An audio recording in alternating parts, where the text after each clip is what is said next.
அம்மாவுக்கு வந்து படம் ரொம்ப பிடிச்சிருந்தது. ஏன்னா அம்மாவுக்கு வந்து ரொம்ப எமோஷ்னலாக கனெக்ட் ஆகிட்டாங்க அப்பாவை பார்த்தது. வேற நாங்கள் ஏன்னா அம்மா நான் 10 வருஷம் கழிச்சு வரேன். அம்மா என்னை வீட்லேயே இருந்து பார்த்துட்டாங்க. நான் வெளியே போகணும் நடிக்கணும்னு அவங்களுக்கும் எவ்வளோ ஆசை எல்லாம் இருந்தது. அதெல்லாம் தாண்டி இருந்தாலும் நான் அப்பா கூட இருந்தாகணும் அந்த சுச்சுவேஷன் இருந்தனால அம்மாவுக்கு வந்து ரொம்ப வருஷம் கழிச்சு என்னை ஸ்க்ரீனில் பார்க்கும்போது அவங்கள அறியாமல் அவங்களும் அழுதாங்க. அண்ணனும் நானும் எதுக்கு அழுக ஆரம்பிச்சேன்னா அப்பாவோட ஏஐ பார்க்கும்போதே நான் தியேட்டரில் அழுதுட்டேன். தமிழ்நாட்டில் எல்லா திரையரங்களும் காலில் இருந்து நல்ல ரெஸ்பான்ஸ் இருக்கு.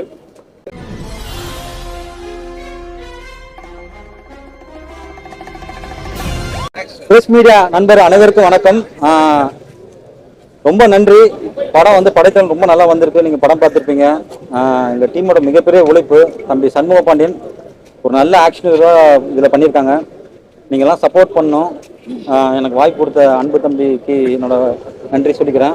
ப்ரொடியூசர் சார், அப்புறம் இந்த படத்தை வந்து ரிலீஸ் பண்ண சுதீஷ் சார், அப்புறம் கேகேஆர் அண்ணன், ரமேஷ் அண்ணன், நீங்களாம் சப்போர்ட் பண்ணுங்கள். கண்டிப்பாக ஒரு நல்ல ஒரு படத்தை கொடுத்துருக்கோம். நன்றி.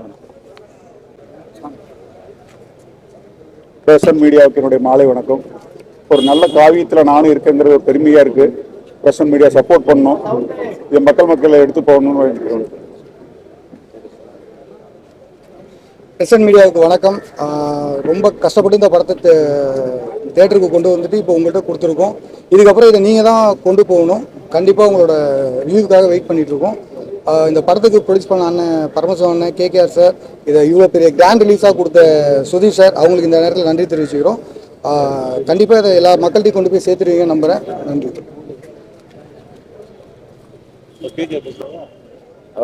பிரசன்ட் மீடியா எல்லாருக்கும் வணக்கம்.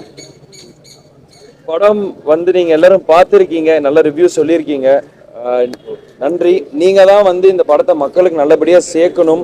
எப்படி நீங்கள் உங்களுக்கு என்ன ஆக்சுவலாக ஃபீல் ஆச்சு படத்தில், நீங்கள் என்ன ஃபீல் பண்ணீங்களோ அதை மக்களுக்கு நல்லபடியாக சொல்லி நீங்கள் வந்து படத்தை இன்னொரு ஸ்டெப் மக்களுக்கு நீங்கள் ரீச் பண்ண வைப்பீங்கன்னு நான் நம்புகிறேன். நாங்கள் எல்லோரும் எங்கள் பெஸ்ட்டை கொடுத்துருக்கோம். நீங்கள் உங்களோட ரிசல்ட்ஸ் எங்களுக்கு சொல்லுங்கள். படம் எப்படி இருந்துச்சு, பிடிச்சிருந்தா இல்லையா, என்ன பெட்டர்மெண்ட் பண்ணணும் பண்ணக்கூடாதுன்ட்டு. அதே மாதிரி அப்பாவோட ஏஐ வந்திருக்கு படத்தில். அது நிறைய பேர் வந்து வீடியோஸ் எடுத்து போடுறாங்க, நிறைய பேர் பிடிச்சிருக்கு. ஸோ பார்க்காத ஆடியன்ஸ் நீங்கள் போய் அதை நீங்கள் தியேட்டரில் பாருங்கள். அது உங்களுக்கு கண்டிப்பாக பிடிக்கும்னு நான் நினைக்கிறேன். நான் ஏற்கனவே சொன்ன மாதிரி தான் இந்த படம் நிறையா ஸ்ட்ரகிளை தாண்டி நிறைய பிரச்சனையை தாண்டி வந்திருக்கு. ஒரு வழியாக நாங்கள் தியேட்டருக்கு வந்துட்டோம். ஆடியன்ஸ் நீங்கள் தான் எங்களுக்கு சப்போர்ட் பண்ணி ஹெல்ப் பண்ணணும். நன்றி.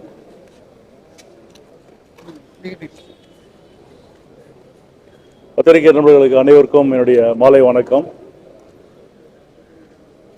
இந்த படைத்தலைவன் வந்து கிட்டத்தட்ட ஒரு 4-5 மாதமாக 3-4 தேதி போட்டு அப்படியே தள்ளி வந்துருந்துச்சு. அப்போது சண்முக பாண்டி வந்து தள்ளிலே போகுது, தேட்டர் கிடைக்கல அப்படின்னு. அப்போது டைரக்டரும் ப்ரொடியூசரும் வந்து இதை பார்த்தாங்க. கேப்டன் சினிகிரேஷன் ஆரம்பித்து 20 இயர்ஸ் ஆகுது. சகாப்தம் மூலியமாக சண்முக பாண்டியனை 2014 அறிமுகப்படுத்தணும். அதுக்கு பிறகு பெரிய கேப்பு. ஸோ பெரிய படம் மீண்டும் சமூக வச்சு படம் பண்ணணும்னு ஒரு ஐடியா இருந்தது. அப்போ வந்து சொல்லும்போது ஏன் அந்த படத்தை நம்மளே டிஸ்ட்ரிபியூஷன் பண்ணக்கூடாதுன்ட்டு ஒரு ஐடியா வந்து அதுக்கப்புறம் ஆரம்பிக்கும் போது வெறும் ஃபஸ்ட்டு ஒரு 120 தேட்டர் தான் ஆரம்பித்தோம். அது போக போக பார்த்திங்கன்னா இன்றைக்கி தமிழ்நாட்டை மட்டும் கிட்டத்தட்ட ஒரு 375 சென்டர் போட்டிருக்கோம். ஸ்க்ரீன் பார்த்து அதிகமாக இருக்கும். எஃப்எம்எஸ்ல பார்த்தீங்கன்னா 180 தேட்டர், கிட்டத்தட்ட ஒரு 500 தேட்டருக்கு மேலே இன்றைக்கி வந்து இந்த படம் ரிலீஸ் ஆகிருக்கு. தமிழ்நாட்டில் எல்லா திரையரங்களும் காலில் இருந்து நல்ல ரெஸ்பான்ஸ் இருக்குது. முக்கியமாக பார்த்தீங்கன்னா சண்முக பாண்டியனுடைய அந்த ஃபைட் காட்சியை வந்து மீண்டும் கேப்டனுடைய ஃபைட் அப்படியே வந்து ஞாபகப்படுத்து அந்த அளவுக்கு இருக்காது. எங்களுடைய கட்சிக்காரும் சரி, கேப்டனுடைய ரசிகர்கள் வந்து அந்த கேப்டன் வர ஏஐ இடத்துல வந்து எல்லாம் அன்றைக்கி அழுகுறாங்க அந்த சீனை பார்த்தா. டைரக்டர் வந்து நல்லா அவருடைய அந்த கிளைமேக்ஸ் காட்சியை வந்து நல்லா சிறப்பாக பண்ணியிருக்காரு. அதே ஒரு ப்ரொடியூசரும் சரி, அண்ணன் கேகேஆர் அவரும் சரி, தாஸ் அவர்களும் எல்லாமே வந்து கூட இந்த படம் பண்ணி கொடுத்துருக்காங்க. இன்றைக்கி ப்ரெஸ் ஷோ போட்டிருக்கோம், நீங்கள் எல்லாம் பார்த்துருக்கீங்க. எப்படி கேப்டன் நீங்கள் சப்போர்ட் கொடுத்தீங்களோ அதே போல் எங்களுடைய ஹீரோ இப்போ யாரோ சொன்னாங்க, ஒரு பேர் டைட்டில் வச்சாங்க. யார் டைட்டில் வச்சது? என்ன டைட்டில்? அது நீயே சொல்லு. நீங்கள் சொல்லுங்க. அவர் டைட்டில் வச்சிருக்காரு. இவரெல்லாம் கேப்டனுடைய பழைய நண்பர்கள், எனக்கும் நண்பர். அவர் இளைய புரட்சி கலைஞர் டைட்டில் வச்சிருக்காரு. அவருக்கு நன்றி தெரிவிச்சிருக்கோம். அது உண்மையாகணும். அந்த டைட்டில் வந்து உண்மையாகணும். நிறைய படங்கள் வரணும். எப்படி கேப்டன் வந்து நிறைய படங்கள் நடித்து ஏழை மக்களுக்கு நல்ல மாதிரி பண்ணி மக்களுக்கு கொடுத்தாரோ அது மாதிரி வந்து சண்முக பாண்டியன் நிறைய படங்கள் நடிக்கணும். இந்த படத்தை வந்து மக்கள்கிட்ட சேர்க்க வேண்டியது உங்கள் கையில் தர என்று கூறி விடைபெறுகிறேன். நன்றி, வணக்கம். உங்களுக்கு அந்த ஏஐல கேப்டன் கூட நடிக்கக்கூடிய சீன் எப்படி இருந்தது? அது மாதிரி அந்த பொட்டு வச்ச பாட்டு வந்து நல்ல இதா சாங், அந்த இதை பத்தி எப்படி இருக்கு? எனக்கு அப்பாவோட அந்த ஒரு பாடி டபுளை வச்சு பண்ணும் போதே எனக்கு வந்து ரொம்ப எமோஷ்னலாக இருந்தேன். அன்னைக்கே நான் செட்டில் ஒரு 2 வாட்டி அழுதேன். யாருக்குமே தெரியாது, நான் ரூம் போயிட்டேன். என்னால் அதை வந்து அக்செப்ட் பண்ணிக்க முடியல. ஏன் இன்னைக்குமே வந்து நான் வந்து ஃபர்ஸ்ட் ஷோ பார்க்கும் போதே நான் அப்பாவை ஸ்க்ரீனில் பார்க்கணும் அழுக ஆரம்பிச்சிட்டேன். நான் அறியாமலே அழுக ஆரம்பிச்சிட்டேன். வெளியே வந்து ப்ரெஸ் மீட் கொடுக்கும்போது நானும் சரி அண்ணனும் சரி கண்ட்ரோல் பண்ண முடியல, பிரேக் டவுன் ஆயிடுச்சு. அந்த எமோஷன் எங்களுக்கு இன்னும் இருக்குது, கஷ்டமாக தான் இருக்குது அப்பா எங்கள் கூட இல்லையேன்ட்டு. ஆனால் மேலே இருந்து எங்களுக்கு ஆசீர்வாதம் பண்ணுறாருன்னு ஒரு நல்ல நம்பிக்கையில் நாங்கள் மூவ் ஆன் பண்ணி போயிட்டுருக்கோம். இன்னும் என்ன சார்? அதுதான் சார், எங்களுக்கு வந்து ரொம்ப close to the heart sir அது. ஏன்னா எல்லாருமே அப்பாவோட பாட்டு இங்கே அங்கே நல்லா யூஸ் பண்ணுறாங்க. ஆக்சுவலி இந்த பாட்டை வந்து நாங்கள் ரப்பர் பந்துலையோ வேற எந்த படத்துலையோ யூஸ் பண்ணுறதுக்கு முன்னாடியே நாங்கள் ஃபஸ்ட்டு யூஸ் பண்ணிட்டோம். அந்த ஸோ இது இந்த நிறைய பிரச்சனை நிறைய டிலேஸ் கழிச்சு படம் வந்ததுனால எங்களது டிலேவாக வந்துச்சு. ஆனால் எனக்கு வந்து அந்த பாட்டு தான் வைக்க போகிறோன்னொன்னே எனக்கு ரொம்ப சந்தோஷமாக இருந்தது. அப்பா கிட்டேயும் அப்போ பெர்மிஷன் கேட்டோம், அப்பா சரின்னாரு. அதுக்கப்புறம் தான் அந்த பாட்டையே நாங்கள் படத்தில் வச்சுருக்கோம். இந்த படத்தில் உங்களுக்கு ஜோடி இல்லை சார், உங்களுக்கு படத்தில் ஜோடி இல்லை, அதை பற்றி என்ன ஃபீல் பண்ணுறீங்க? எனக்கு ஒன்றும் இல்லைங்க, எனக்கு யானை படத்தில் இருந்துச்சுன்னா யானை கூட தான் எனக்கு கதை. ஸோ எனக்கு அதுவே போதும்.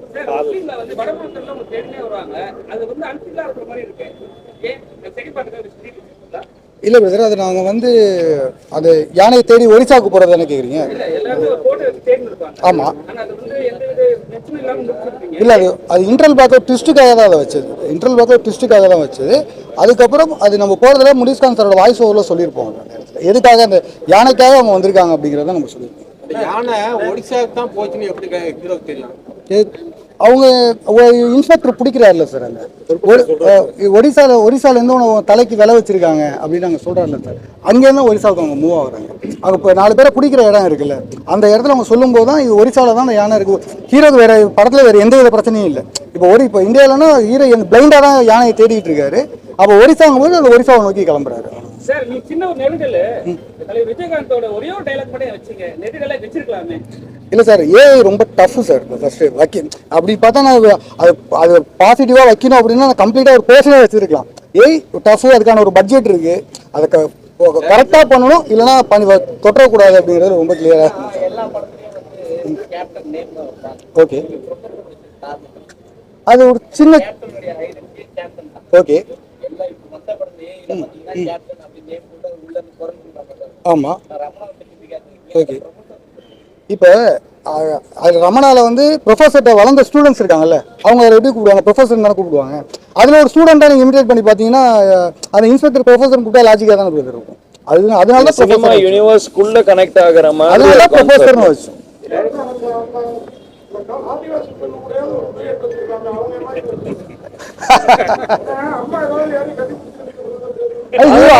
அதெல்லாம் ஒண்ணு. இப்போ அவங்களோட நான் கட்டி பிடிச்சி டிவேட் பண்ணா கதையை விட்டு ரொம்ப வெளியே போயிடும். நான் யானையை தேடி போயிருக்கேன், நான் ஒன்றும் யாரையும் கட்டி பிடிச்சி ஆட போகல. ஸோ யானையை தேடி போனால் அந்த இதுதான் கதைக்காக கொண்டு போனது. இந்த படத்துக்கு ஹீரோயின் வைக்க கூடாதுன்னோ இல்லை டியூவேட் வைக்க கூடாதுன்னோ எந்த இன்டென்ஷன் கிடையாது. நான் வந்து என்ன கதைக்கு தேவையோ அதை தான் நாங்கள் எடுத்திருக்கோம், மற்றபடி வேற எதுவுமே கிடையாது. சின்ன வயசுல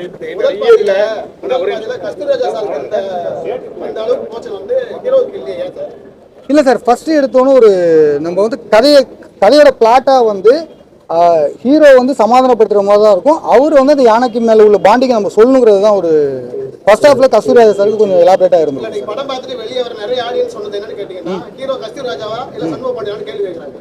இல்லை சார், அது கதைக்கு தேவைப்படும் போது தான் இருந்துச்சு. நாங்கள் வைக்கணுங்கிறதுல வைக்கவே இல்லை சார், எங்கேயுமே அது வைக்கணுங்கிற இடத்துல வைக்கவே இல்லை சார். நரபலி வந்து தமிழ்நாட்டிலேயே ஏகப்பட்ட இடத்துல குழந்தைங்கள பெரியவங்களும் கொடுத்துருக்காரு இந்த காட்சி அமைப்பு. நான் இங்கேயே நடந்திருக்கேன். ஒரிசாவில் போய் இந்த காட்சி அமைப்புகள் பண்றதுக்கு என்ன காரணம்? அது ஏனைய நரபலி கொடுக்க போறாங்கன்னு சொல்றது வந்து இது இதுவரை இந்தியாவில இது மாதிரி இல்லை ட்ரூ இன்சிடென்ட்ல வந்து நடந்த ஒரு விஷயத்தை தான் எடுத்துட்டு வந்து வச்சிருக்கேன். இப்போ வந்து ஒரு உங்களுக்கு இப்போ சொந்த குழந்தையே கொடுக்குறாங்க போது வரும்போது உங்களுக்கு ஷாக் ஆகுது. இது மாதிரி ஒரு இன்சிடென்ட் நடந்தது, அது வந்து பெருசாக ஃபோக்கஸ் ஆகல. அதனால தான் ட்ரூ இன்சிடென்ட், அந்த கிளைமேக்ஸ் வந்து ட்ரூ இன்சிடென்டான ஒரு ஈவெண்ட் தான் அது. லாரன்ஸ் நடிக்கிறதா சொன்னாரு இல்லைங்களா அந்த டயத்துல? நீங்க இந்த படத்துக்கு அணுகுனீங்களா இல்ல அவருக்கு எந்த கேரக்டர் கொடுக்கறதா இருந்தது இல்ல கருடா ராம் தான் வந்துட்டு லாரன்ஸ் நடிக்க வேண்டிய கேரக்டர்? இல்லை சார், மாஸ்டர் எங்கள்கிட்ட சொல்லும்போது ஆல்மோஸ்ட் நாங்கள் படத்தை முடிச்சிட்டோம். மாஸ்டர் என்னை கூப்பிட்டு பேசினாரு. பேசி அப்போ ஒரு சின்ன ஒரு முயற்சிகள் போயிட்டு இருந்துச்சு. டேட் இஷ்யூஸ்னால அது கரெக்டாக செட் ஆகல. ஹீரோவுக்கு அடுத்த படம் இருந்துச்சு, லுக் சேஞ்சஸ் நிறையா இருந்துச்சு. இப்போ அப்பா வந்து ஏற்கனவே இந்த படத்தை பார்த்து ஃபைட் எல்லாம் பார்த்தாருன்னு சொன்னீங்க. அது எந்த ஃபைட் இதுல பார்த்தா? ஓப்பனிங் ஃபைட்டும் அந்த பொட்டு வச்ச தங்க கூட வருது இல்லையா, இந்த 2 ஃபைட்டு தான் பார்த்தேன். ஏன்னா இந்த 2 ஃபைட் தான் நாங்கள் ஃபர்ஸ்ட் ஷெட்யூல்ல எடுத்து முடிச்சிட்டோம். இந்த 2 ஃபைட் தான் அப்பா பார்த்தேன். ரொம்ப பிரமாதமா இருக்கு. ஆனா இதே சமயமா கொஞ்ச நாளைக்கு முன்னாடி ஒரு படம் வந்து ஆர்வம் இருந்துச்சு. ராஜபீமா வாட்டும் வேற கொஞ்சம் கூட கதை வித்தியாசமே இல்லை. அதுவே நடுவழி தான்.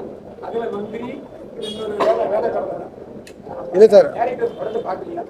இல்லை சார், அது வந்து நான் இப்போ எங்கள் படமும் ஆரம்பிச்சுக்கிட்டு 2 வருஷம் ஆயிடுச்சு சார். இந்த படமும் நாங்கள் 2 வருஷமாக தான் பண்ணிட்டு இருக்கோம். ஓகே, அது வரதுக்கு முன்னாடி எனக்கு எப்படி சார் தெரியாது, அந்த கதை எங்களுக்கு தெரியாது சார். இல்லை சார், இது ட்ரூ இன்சிடென்ட் சார். இது ஒரு ட்ரூ இன்சிடென்ட். இது நடந்த ஒரு ட்ரூ இன்சிடென்ட். அந்த டேரக்டர் வேற மாதிரி அணுகிருக்கலாம், நான் வேற மாதிரி அணுகிருக்கலாம் சார். இந்த கேப்டன் வந்து நடிகர் சங்கத்திலையும் சரி முன்னாலும் சரி நிறைய சின்ன நடிகர்களுக்கு வளர்ந்த ஒரு ஆளுக்கெல்லாம் உதவுனாங்க. இந்த படத்தோட பப்ளிசிட்டிக்கு ஒரு கேசட் ரிலீஸ்க்கு முன்னணி நடிகர்கள்லாம் யாராவது ஹெல்ப் பண்ணாங்க? இப்போ விஜய் சாருக்கு வந்து செந்தூர பாட்டிக்கு கேப்டன் அவ்வளோ ஹெல்ப் பண்ணாங்க. இந்த படத்துக்கு உங்களுக்கு ஏதாவது? இல்லை எனக்கு சினிமாலேருந்து எல்லாருமே நிறைய பேர் எனக்கு ட்வீட் பண்ணியிருக்காங்க. கார்த்தி சார் நிறைய பேர் வந்து எனக்கு ட்வீட் பண்ணியிருக்காங்க. ஸோ அவங்கவுங்க யாரெல்லாம் ஹெல்ப் பண்ணுறாங்களோ அவங்கவுங்க பப்ளிசிட்டி பண்ணிட்டு தான் இருக்காங்க. நாங்கள் சில பேர் கேட்டோம், அவங்களும் பண்ணாங்க. கேட்காம நிறைய பேர் பண்ணாங்க. சசிகுமார் சார் பண்ணார், முருகதாஸ் சார் சொல்லியிருக்காரு. நிறைய பேர் எனக்கு லைக் காலில் பண்ணி விஷ் பண்ணியிருக்காங்க. நிறைய பேர் எனக்கு பர்சனலாக மெசேஜ் பண்ணாங்க.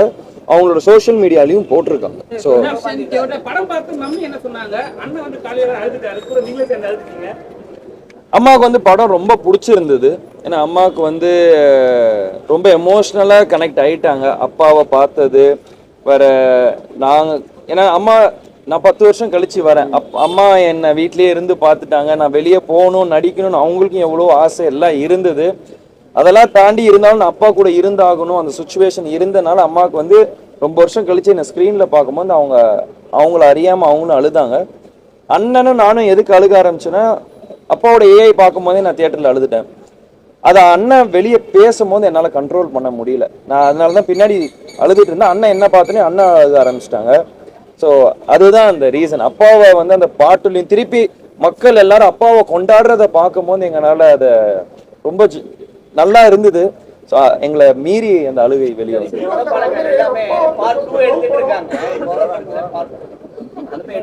அப்பா படத்துல இருந்து ஏதாவது உங்களுக்கு எடுக்கணும்னு ஆசை இருக்கா? அதே போல 3வது படம் ஹிட்னு பாத்தீங்கன்னா ஒரே ஆக்டர் படத்துக்கு கேப்டன் படம், அந்த படம் நீங்க நடிக்கிறதுக்கு வாய்ப்பு இருக்கா? எதுங்க? கேப்டன் பிரபாகரன். அது எனக்கு இப்போதைக்கு தெரியல. இப்போ நம்ம முருகதாஸ் சார் என் ஆடியோ லான்ச்ல சொல்லியிருக்கு. அப்பா படம் எது நடிக்கிறதா இருக்கு? எனக்கு எப்பயுமே நான் சொல்றது தான் 2 படம். ஒன்று ரமணா, சத்ரியன். இந்த 2 தான் எனக்கு எப்பயுமே நான் சூஸ் பண்ணுவேன். முருகதாஸ் சார் அதை நாங்கள் நல்லபடி நான் எப்பயுமே மைண்டில் வச்சுருந்தேன். என் ஆடியோ லான்ச்சில் அவரே சொல்லிட்டு போனார், எடுத்தா ரமணா 2 நான் எடுக்க ரெடி, நீங்கள் ரெடி ஆகிட்டு வாங்கன்னாரு. அது நடந்தால் வெல் அண்ட் குட், நான் ரொம்ப சந்தோஷப்படுவேன்.